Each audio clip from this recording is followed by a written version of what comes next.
Olá, Motolama na área. Hoje vamos falar do pessoal que curte moto, que dia de semana senta num bar e fala de moto até o dia amanhecer.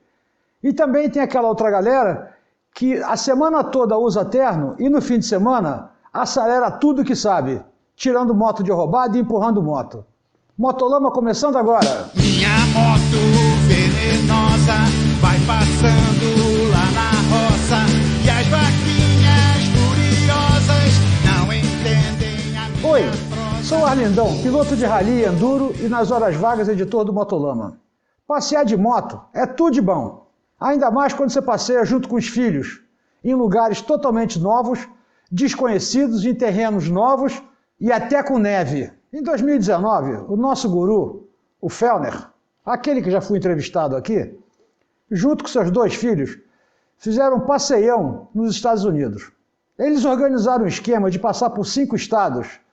Eles prepararam um roteiro e alugaram as motos. Saíram daqui, foram para os Estados Unidos, alugaram uma van e saíram rodando atrás dos lugares que já tinham combinado de alugar as motos.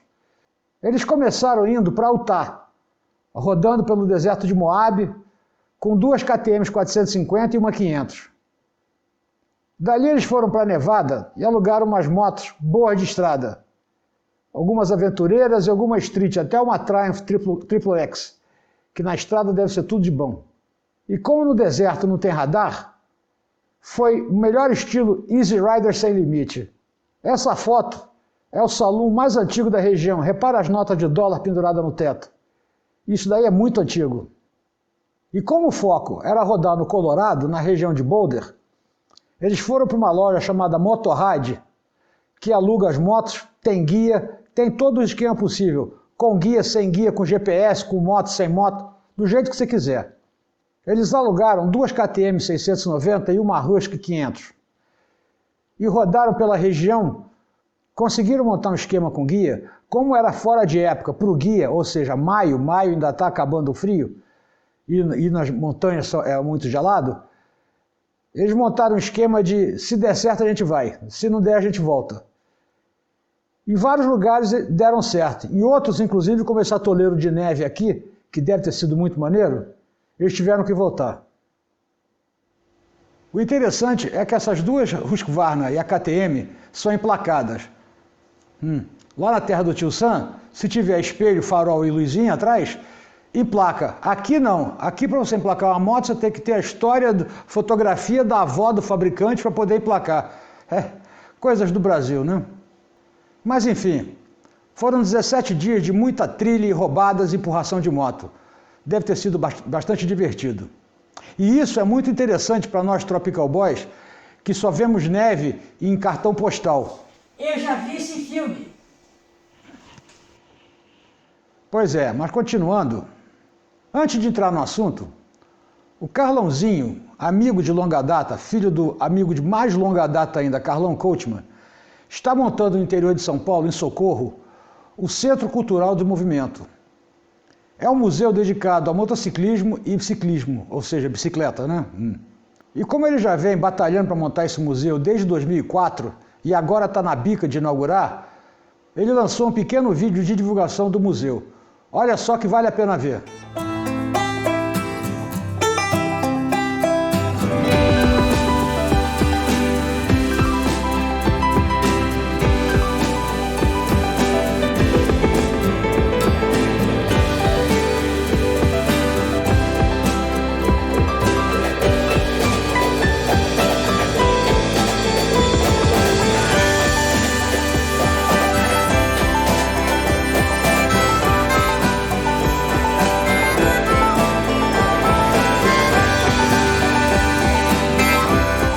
Centro Cultural Movimento, na cidade de Socorro.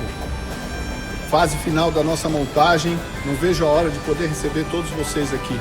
A história da motocicleta, a história da bicicleta no Brasil serão contadas nesse espaço maravilhoso cedido pela cidade de Socorro.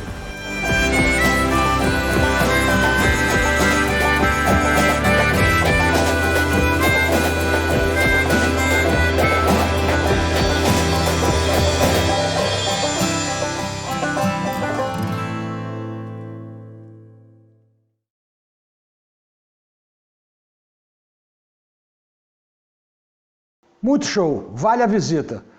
Brotherzinho, vai fundo e se precisar da gente, estamos na área aqui, se derrubar é pênalti. Cada pessoa envolvida no mundo do motociclismo tem uma história diferente. O cara quando é novo, recém comprou a moto, ele está no tesão de andar.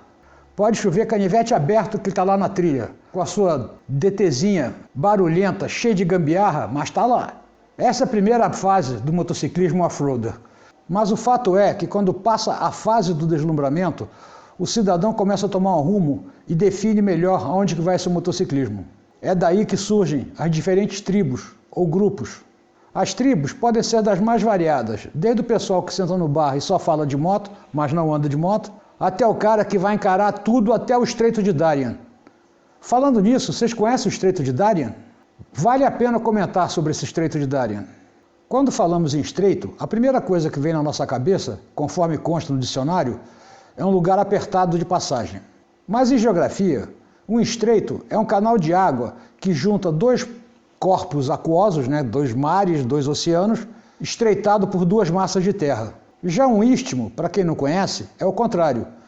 É um pedaço de terra que junta duas massas maiores, apertada por dois corpos de água. Mas no nosso caso, o tapão de Darien, como chamam nos países lá de língua castelhana, apesar de tecnicamente ser um istmo, é chamado de estreito. Vai entender. O nome, em castelhano, tapão, significa rolha ou fechamento de alguma coisa. E é exatamente o que acontece. O Estreito de Darien fecha a saída da América do Sul para a América Central, ali na divisa entre Colômbia e Panamá. Ou melhor, a divisa está dentro do Estreito de Darien. Para você ter uma ideia da complicação que é esse Estreito de Darien, a rodovia pan-americana que vai do Alasca até a Patagônia, ela só é interrompida no Estreito de Darien. São 108 quilômetros de selva fechada, intransponível, habitada por índios não catequizados ainda, e Farc. As Farc são um grande problema. Para quem não sabe o que são as Farc, são as forças revolucionárias cubanas, que vivem ali fazendo tumulto, matando gente, sequestrando gente, enfim, fazendo merda, Já o tio Sam alega que essa selva é uma barreira entre a transmissão de febre aftosa da América do Sul para a América do Norte. Coisas do tio Sam. Outros mais ecológicos, mais verdes, dizem que se fizer uma estrada atravessando esse estreito, vai atrapalhar o ecossistema da região. Vai saber. As expedições começaram em 1925, tentando atravessar essa selva intransponível. Essa expedição foi organizada pela Royal Geographic Society da Inglaterra. Esse estreito tem no seu currículo vários sumiços, sequestros e um monte de história ruim. Mas atualmente, os únicos que se arriscam a atravessar essa selva são os imigrantes ilegais que saem da América do Sul tentar chegar na América do Norte a pé. E como tem dificuldade nas alfândegas dos aeroportos, eles vão a pé que atravessam as fronteiras de terra, que fica muito mais fácil. Eles contam que no caminho encontram vários restos de outros que tentaram, carros abandonados, pedaços de roupa, ossadas, enfim, o negócio é bem tenebroso. Mas para aqueles que se interessam em ir rodando de carro ou de moto daqui para os Estados Unidos, ou dos Estados Unidos para cá, a solução é chegar numa cidade na Colômbia chamada Turbo, botar a moto ou o carro, enfim, o veículo, dentro de um container, atravessado de navio até o Panamá e fazer o percurso de avião sem passar pela selva. Essa selva é um dos poucos lugares totalmente inóspitos do mundo hoje. Uma das poucas travessias feitas com sucesso, que vale a pena ser comentada, são de 4 ex-integrantes do exército americano, que cada um na sua especialidade, um era médico, outro era mecânico, outro era oficial de operações e outro era sei lá o quê, que resolveram a bordo de 4 KLR 650 atravessar desde do Alasca até a Patagônia. É interessante que para atravessar o Estreito de Darien na época das secas, ou seja, sem chuva, que seria em janeiro, eles tinham que sair do Alasca em novembro. Só que para azar dos caras, a temperatura caiu antes da época e eles enfrentaram uma nevasca e tiveram que inclusive instalar um sidecar na moto para poder se equilibrar no gelo. Deve ter sido bem divertido, viu? Pois é, mas a viagem transcorreu sem maiores problemas até chegar no Estreito de Darien. Quando chegaram lá, tinha acabado de acontecer uma dessas altercações entre o governo e as Farc e o negócio estava meio em pé de guerra. Mas os caras conseguiram autorização para atravessar o estreito. Para atravessar tem que ter autorização, não é chegar lá e sair atravessando não. Mas a travessia foi bem interessante. Logo no primeiro dia, um dos caras conseguiu detonar a embreagem, moer a corrente e detonar a coroa. Ou seja, largou a moto lá e voltou a pé. Só daí para frente só continuaram 3. Agora imagina, se no primeiro dia o cara conseguiu detonar a moto inteira, imagina o resto da viagem. Foram vários dias puxando moto barranco acima, empurrando moto barranco abaixo, enfiando moto em canoa, desenroscando a moto de cipó, até chegarem do outro lado.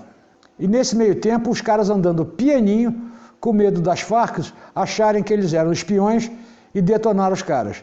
E isso sem contar com contato com os índios, para tentar passar na maciota, etc. Deve ter sido uma aventura daquelas épicas.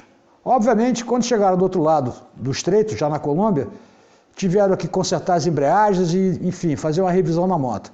Mas daí o resto da viagem até a Patagônia foi tranquila. Foi só a estrada mesmo. Mas no final, o comentário era: pô, o passeio foi bacana, mas precisava trazer as motos? Aliás, eu já ouvi um comentário parecido com esse no meio de um enduro. Pois é. Mas é isso que eu chamo de programa de índio, ainda mais que tinha vários. Mas voltando às nossas tribos, não dos índios lá, das nossas aqui tribos, como eu disse antes, desde o pessoal do bar até o pessoal que atravessa o Estreito de Darien. Aqui estou definindo as tribos e não os grupos. Grupos existem vários. Cada um coloca adesivo nos lugares, sai passeando em bando, mas todos com a mesma filosofia. Inclusive, eu participo de um grupo chamado QMS. Já expliquei o que significa. Cada grupo tem sua identidade própria. Eles saem pela estrada, colocam adesivo nos lugares, como se fosse cachorro fazendo xixi para marcar o lugar. É bem legal isso. Nada contra, eu acho legal. Eu mesmo já coloquei adesivo do QMS em vários lugares. Esse painel que eu filmei é a vitrine de um bar na rodovia 267, perto da cidade de Jairuoca, que tem 1 zilhão de adesivos. Olha só.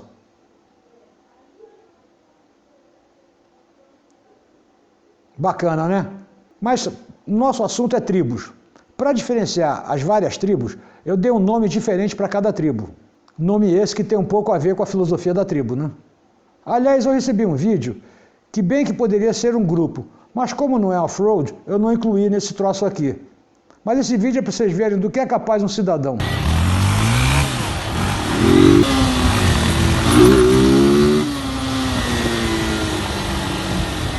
O carro! Se eu fosse dar um nome para esse grupo, o YouTube ia me censurar. Mas enfim. Mas vamos lá. Primeira tribo. Eu dei o nome de bolacha de chope. É o extremo de baixo das tribos. É aquele pessoal que não anda de moto, fica no bar enchendo a cara, só sabem falar de moto, são amigos de longa data e se encontram normalmente no barzinho da moda. O máximo que fazem de moto é ir na padaria comprar pão e voltar. É claro que muita gente faz parte desse grupo porque contingências da vida, esposa, netos, dificultam as saídas. Muitos deles já foram até pilotos de ponta, em motocross e enduro. Mas esses caras todos curtem muito a moto. Aliás, moto é um negócio bom demais. E como não sabe falar muito de outras coisas, se reúne no barzinho para falar de moto. Mas esse tipo de tribo chega a ser internacional. Olha esse barzinho aqui, lá na terra do tio Sam. Pois é, a vida já deu muitas voltas. Mas hoje ficar sentado no bar enchendo o cu de cachaça vale a pena. Outro grupo interessante são os roias. Roia é uma palavra típica lá de Minas, que significa rolha, rolha de trilha. Ou seja, quando o cara enrosca, tranca todo mundo, ninguém passa. Prego é aquele cara que não tem habilidade mínima para andar na trilha, mas que entende tudo de moto. Fala com toda a propriedade, sabe a diferença das partes das motos, essa é melhor, aquela é pior, sabe dos pneus, sabe de tudo. Mas na hora de andar mesmo, negação. Resumindo, é daqueles que não acredita que na dúvida acelera. Qualquer laminha, soca o pé no chão e parece um siri andando. Mas esses caras, como andam em bando, todos andam mais ou menos no mesmo nível. Porque, como sabem, né, muita coisa a gente aprende vendo os outros andar. Aprendemos pelo método de observar e ficar de boca aberta vendo os outros andando. E tentar acompanhar e fazer igual depois. E é o que acontece, se não tem referência, nunca vai melhorar. Muito do que aprendi, não que eu saiba muita coisa, mas muito do que aprendi, foi acompanhando os feras. É claro que acompanhar esses caras não é coisa simples, mas durante alguns instantes você consegue acompanhar. e nesse instante se aprende alguma coisa. Mas no final aprende um tantinho aqui, um tantinho ali e vai levando. E você monta o seu currículo de conhecimento de moto. É assim que funciona. Outra tribo legal é a tribo Big Trail. Todos têm aquelas trails grandes, 1.000, 1.200. Esses caras têm uma filosofia diferente. O negócio deles é mais viajar. Eles vão passar um fim de semana em Curitiba, saindo de Belo Horizonte. Imagina, uma viagem longa. Às vezes não, muito comum, com garupa. Na realidade, o passeio desses caras é ir para longe. Roda no asfalto 700, 1.000 quilômetros. Quando chegam no destino, aí sim, eles usam a Big Trail para ir conhecer uma cachoeira, para conhecer uma caverna, para fazer um passeio mais local. É uma filosofia bem interessante. É claro que mudando para a filosofia deles, muitas coisas são diferentes. Por exemplo, tomar banho depois do passeio não é opcional. É claro que, com esposa presente, nada de levar chinelinho e bermuda velha para rodar à noite pela cidade. Não, você vai ter que tomar um banhozinho, botar uma roupa decente. Por isso que a bagagem aumenta. Vocês acharam que eu ia falar porque a esposa leva muita coisa? Não. Mas ainda assim é muito divertido. O senão é que à noite no bar o tema fique restrito. Pouca moto e bunda e muitos assuntos variados. Tudo por causa das esposas. Elas merecem, né? Outra tribo interessante é a tribo do vento na cara. Esses caras não importa para onde estão indo, desde que estejam indo. A paisagem que ele mais gosta é essa. Olhar para o odômetro e ver a quilometragem crescendo. Eles estão mais preocupados com o vamos do que o aonde. Quanto mais andar, mais divertido é. Rodar pouco é besteira. Essa turma costuma ter muita experiência. Bom, pelo menos pelo tempo de rodagem, isso vale alguma coisa. A única coisa chata é que quando para comer uma mortadela básica, eles ficam reclamando. Tá demorando, vamos embora, e não sei o quê. Mas isso que torna a coisa interessante. E já tem o grupo do Parianda, que eu me incluo nessa galera. Essa turma dá mais valor às paradas do que andar. O bom do passeio é conversar com os amigos, parar no restaurante, fazer uma boa refeição. E se der tempo, continuar o passeio. Podemos até a certo ponto classificar esse grupo de gourmet. A qualidade da comida é de suma importância nos passeios. Andar de moto é só um pretexto para juntar os restaurantes. As paradas também costumam ser muito extensas. Lembro de uma vez que nós estávamos fazendo um passeio e estávamos em Barbacena e combinamos de sentar na mesa para o café às 8h30 da manhã. 8h30 estava todo mundo lá no café sentado. Ficamos lá sentados até às 11h30, quando os garçons expulsaram a gente do restaurante para poder liberar espaço porque eles iam colocar o almoço. Outra tribo interessante é a Tarados com Sufoco.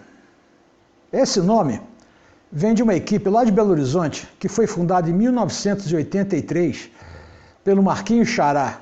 Eles originalmente se chamavam Ratos de Trilha. Eram 10 participantes. Mas eles gostavam de fazer trilhas normais e o resto da turma queria fazer sufoco, trilha cascuda. O Xará, que organizou o esquema, gostava mais de barranco, roubada, lamaçal, empurrar moto, enfim, gostava mais do trem cabeludo. E isso dentro da equipe chegou a criar um clima. Então, em 1987, o Xará, o Rodrigo Ermitão e o Ricardo Boi criaram a nova equipe chamada Tarados com Sufoco. E eles montaram uma equipe mais alinhada com o mesmo tipo de gosto de trilha, ou seja, trilhas difíceis. Chamaram mais uma galerinha para formar a equipe e estava feito. Depois de muita discussão, a esposa do Xará sugeriu o nome Tarados com Sufoco. E o nome vai até hoje. A equipe original tinha 12 integrantes. Basicamente foi assim que surgiu no Brasil o Hard Enduro. Eles fizeram camisas, adesivos, inventaram trilhas, abriram trilhas que ninguém conhece até hoje. Para você ver o nível dos caras, eles faziam trilha com um facão amarrado na moto. Na época, eles eram discriminados. Muita gente chamava eles de halterofilistas da trilha, ou seja, carregar moto. E quando ia alguém novo com eles, volta e meia pedia para voltar. Neguinho deve ter sofrido muito na mão desses caras. Chegou num ponto que o Marquinho resolveu dar aula para poder ensinar os caras a poder acompanhar eles. Inclusive o Marquinho fez curso com o Alex Liobé, que teve no Brasil, e o Stefan Peter Hansel, que deram cursos aqui no Brasil. O Alex Liobé eu conheci, muito gente boa. Ele foi campeão espanhol lá para os idos de 93, 4, nessa faixa. Com a teoria vindo do Alex Jobey e do Peter Hansel, ele montou um curso e começou a dar aula para 20 pilotos. Só que era muito complicado dar aula para 20 pilotos, porque um enroscava, o outro passava e o outro perguntava. Ele reduziu para 2. Aí passou a dar aula para 2 pilotos. Enquanto um enroscava, ele explicava para o outro. E aí ia. Mas independente da equipe Tarados com Sufoco, existe essa galera que gosta de trilha roubada mesmo. Gosta de ir para empurrar moto, fazer força. Pedras, lama, subidão impossível, é a praia dos caras. É a clássica frase, quanto pior, melhor. É claro que essa tribo, ninguém admite isso, mas se for ver o caminho que eles fazem, é exatamente isso. É claro que o mínimo que se exige dos participantes desse grupo é que saibam andar bem. Prego não tem vez. Aliás, nem é convidado. A vantagem dessa galera é que eles têm credenciais que autorizam eles a participar de qualquer passeio. Mas é claro que isso não exclui aquele cara que tem um prego incorporado na alma, que o negócio dele é carregar a moto. Ele não consegue passar em cima da moto, ele passa empurrando. Mas isso é assunto para outra tribo. E tem outra tribo que é muito sui generis, chamada Romaria de Boteco. O fato de chamar de Romaria de Boteco não tem nada a ver com religião. Muito pelo contrário. Na verdade, essa turma podia se chamar simplesmente de cachaceiros de bar em bar. O negócio dos caras é beber. Andar de moto tonto é apenas um detalhe.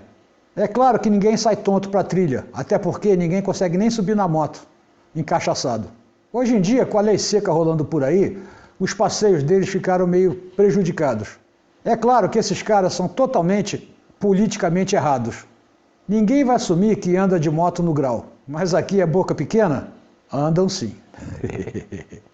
Aliás, comer um torresmin e um queijinho é bem típico desses caras. É claro que de vez em quando um leva um capote que mistura pé com cabeça, mas isso faz parte da aventura. Outro grupo que meio que deriva desse é o Alucinados na Trilha. Como o próprio nome diz, essa galera quando entra na trilha desliga o cérebro e acelera tudo o que sabe e o que não sabe, principalmente o que não sabe. Aliás, mais ou menos como esse cidadão aqui.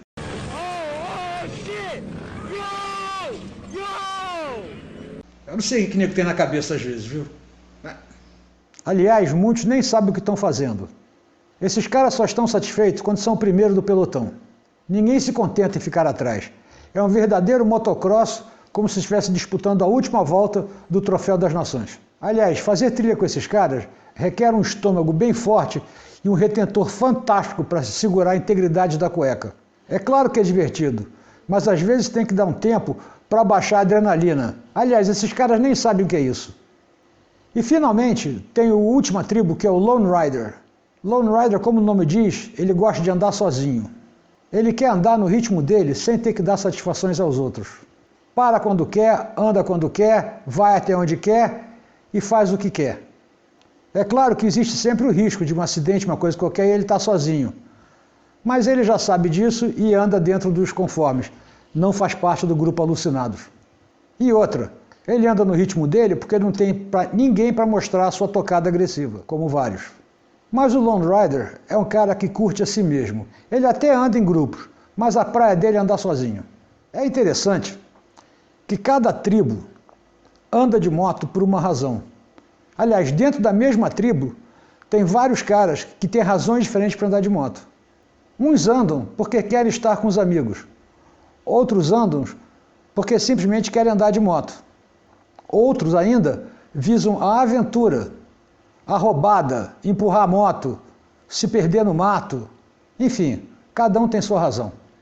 Mas só de curiosidade, no Japão, onde os arruaceiros, o pior que fazem é tocar a campainha e sair correndo, tem umas gangues de moto autodenominadas Bozozokus. Essas gangues infernizam o trânsito no Japão há muito tempo. Houve uma época que nessas gangues tinha tanta gente que chegaram a ter gangues com 26 mil participantes. Mas isso foi lá nos anos 80. Hoje em dia o negócio está mais devagar. Aliás, falando em Japão, eu em breve vai ter um episódio falando sobre como o motociclismo e as motos mudaram a história do Japão em termos de indústria e evolução. Quando chegar na época eu aviso.